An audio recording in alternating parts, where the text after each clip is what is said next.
Shalom Ouvracha, mes chers amis, nous sommes dans l'histoire du Baal Shem Tov. Écoutez cette histoire extraordinaire et surtout l'enseignement du Baal Shem Tov. Combien est-ce que la volonté, eh bien, elle a un poids? Le Baal Shem Tov, comme vous le savez, il sortait avec ses élèves et il laissait les chevaux passer, pas forcément dans des routes, des voies dans des champs, des fois en plein milieu des forêts, sans que forcément, eh bien, il y ait un chemin pour y passer.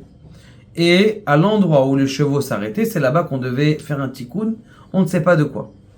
Ce qui se passe, c'est qu'il avance, la charrue avance, et les chevaux, en plein milieu d'un champ, ils s'arrêtent. Le Baal Shem Tov, il dit « Donnez-moi à boire ». Il lui donne bien sûr un petit peu de vodka, et il remplit son verre, il fait un trou dans la terre, il dit « Lechaim, lechaim ». Et il verse le verre de vodka dans la terre. Et Talmidim, il dit, il fait des chaim avec qui? Avec un démon, qu'est-ce qu'il fait? Les chaim avec la terre. Il a fait un trou dans la terre et il verse la vodka à l'intérieur. Ils n'ont rien compris. Bon, Rabbi, explique-nous, qu'est-ce qui se passe? Bien sûr, ils ont fait là-bas la prière, ils ont fait Tikkun Neshamot, la réparation des âmes, et puis après, ils sont partis. Et sur la route, alors que les chevaux étaient en train d'avancer et de continuer leur mission ou de revenir à Mézibouz, eh bien, ce qui se passe, c'est qu'il leur raconte une histoire. Il a dit, écoutez, il y avait de ça quelques années, un papa qui cherchait pour sa fille un Talmid Chacham, et il a trouvé un Talmid Chacham extraordinaire. Talmid Chacham, il connaissait bien le pshat, c'est-à-dire le sens simple de la Torah, le sens profond de la Torah. Et il a dit, voilà, c'est un bon khatan pour ma fille. Ce monsieur était un monsieur qui était à l'aise. Il a dit, écoute, tu n'as rien à faire d'autre que d'étudier la Torah. Et donc cet homme-là, il étudiait la Torah tout le temps, il étudiait la Torah. Il faisait du chesed autour. Et Baruch Hashem, la vie se passait bien. Le papa est niftar, il a laissé la responsabilité de toute sa richesse à sa fille. Ce qui se passe, c'est que sa fille, eh bien, elle s'occupait de tout, et le curé du coin, qui était en chasse de recherche, surtout de gens qui étaient sages en Torah, pour essayer de les faire tomber, il s'est rendu compte que cette femme-là, eh bien, elle avait un mari, et lui, il était intéressé justement par son mari, pas par elle. Donc il essaye de l'amadouer, de faire des affaires un petit peu avec cette femme-là qui continuait à vendre des tissus et continuait tous les business de son mari. Et de temps en temps, il lui parlait de son mari. Ton mari, qu'est-ce qu'il fait? Alors, elle lui disait, aujourd'hui, mon mari est malade. Est-ce que je peux aller le voir? J'aimerais bien parler avec lui de religion. Je dis, si tu veux, va le voir. Il commence à parler avec lui de religion et sans rien essayer de rentrer dans des contradictions et tout ça. Eh bien, il va le voir et il commence à devenir ami.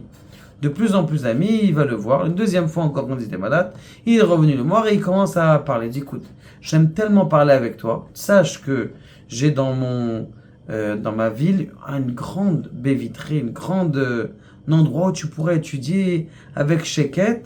Et mon salaire, ça sera que tu seras à côté de moi. Quand j'ai une question de théologie, je viendrai te poser la question.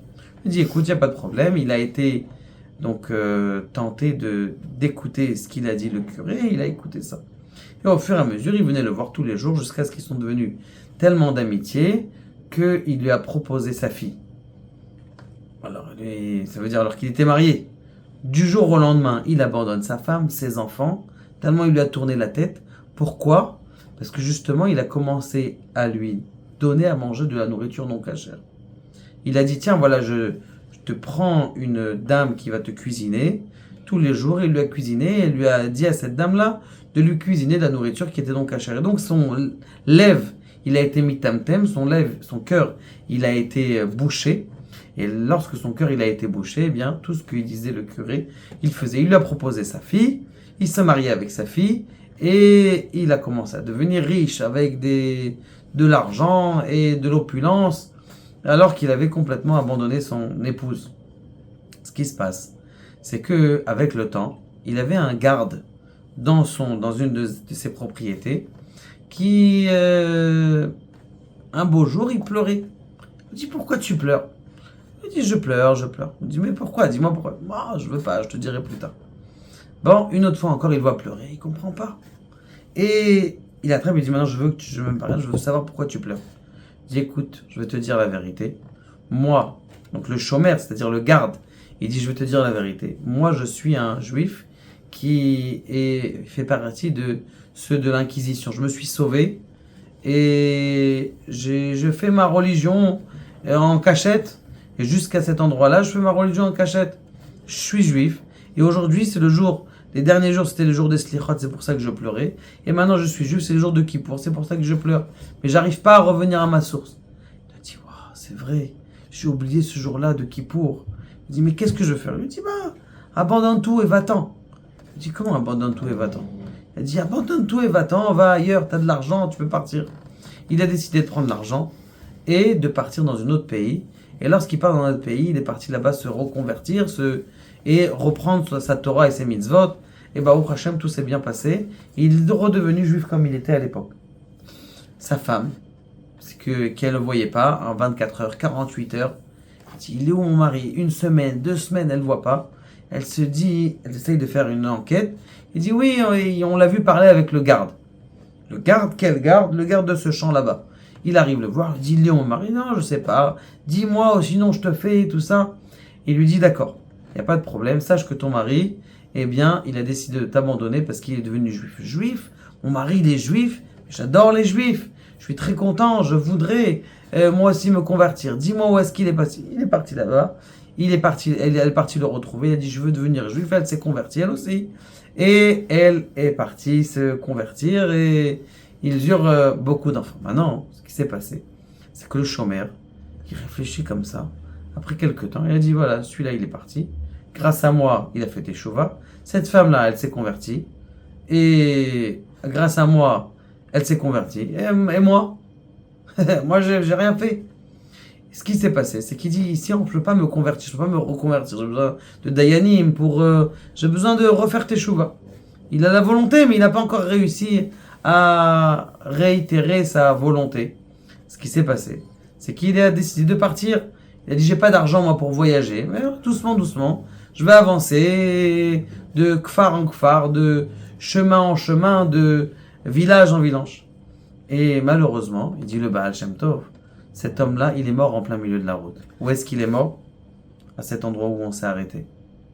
Et lorsqu'il est monté dans le ciel, il y a eu un jugement. Ils se sont dit quoi? D'un côté, il a voulu se convertir, se reconvertir. D'un autre côté, il ne s'est pas reconverti. Alors il est où? Gan Eden, Geinom, il a rien, il est en middle. Donc on laisse comme il est. Et du coup, cet homme-là, il était enterré à cet endroit-là. Et il était perdu entre deux mondes. Et je suis venu, on a fait les Chaim avec lui. On lui a dit les Chaim Be'ezrat Hashem. Sa volonté, on l'utilise. Et comme l'enseignement très connu du Baal Shem Tov, qui dit Bemakom shemarshavotecha nimtsaim sham ata. Dans l'endroit où tes pensées, elles sont, c'est là-bas que tu es. Ça veut dire que si ta volonté, elle est de devenir très religieux, en vrai, tu es là-bas. L'or, allez-nous, le contraire. Quelqu'un qui étudie la Torah, toute sa vie, il est en train de penser aux vacances.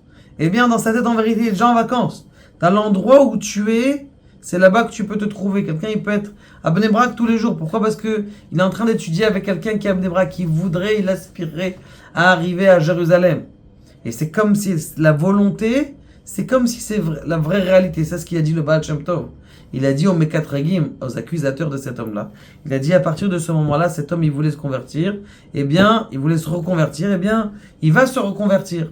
Et ce qui s'est passé, c'est que, tout simplement, grâce au Baal Shem Tov, il a pu monter au Gan Eden et avoir son salaire pour comment on appelle ça, la défense du Baal Shem Tov, qui a dit que la volonté, ça veut devenir, c'est quelque chose qui a un poids et qui transforme l'homme en quelque chose d'extraordinaire et en sa volonté. Mes chers amis, il faut garder cette idée en tête. Fermez les yeux 5 minutes par jour et essayez de vous imaginer qu'est-ce que vous allez être pendant 10 ans. Qu'est-ce que vous allez être dans 10 ans? Qu'est-ce que vous allez être dans 20 ans? Qu'est-ce que vous voudriez ressembler? À quel grand-père vous voulez ressembler? un grand-père fun, un grand-père cool.